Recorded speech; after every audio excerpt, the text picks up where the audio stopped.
লাগে না আর। আরে মাথা ঠান্ডা কর, দুদিন পরে অন্যের বাড়িতে যাবি, এগুলো কি শোভা পায়? হ্যাঁ, কি বলছো তুমি? তুমি খাবে না বাড়িতে?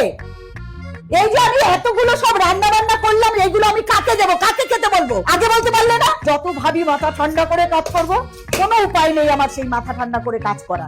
আরে বাবা, মাঝে মাঝে একটু কম্প্রোমাইজ করতে হয়, আমি স্যাক্রিফাইস করতে বলছি না, কিন্তু অ্যাডজাস্ট করে চলতে গেলেও একটু মানিয়ে গুছিয়ে নিতে হয়। 100 দিন বলেছি ভেজা গামছা টাওয়াল ঘরে বিছানার মধ্যে রাখতে না। এই বাড়ির একটা লোকও ভালো না, একটা লোক আমার কথা শোনে না। আমি এই বাড়িটা ছেড়েই চলে যাব। এই লোকজনদের নিয়ে তো নিন্দা করিস না তো, ভালো মন্দ নিয়ে তো মানুষ, তোর কাউকে পোষায় না? কার কথা বলছিস তুই? এই শোনো, আমার না তোমার মাকে সত্যি কথা একদম সহ্য হয় না। এসছি থেকে আমার পেছনে, এখন উনি সাধুপানা দেখাচ্ছে, কিন্তু আমাকে একটা দিন শান্তি দিয়েছে? আমার পেছনে হাত ধুয়েই লেগে পড়েছিল।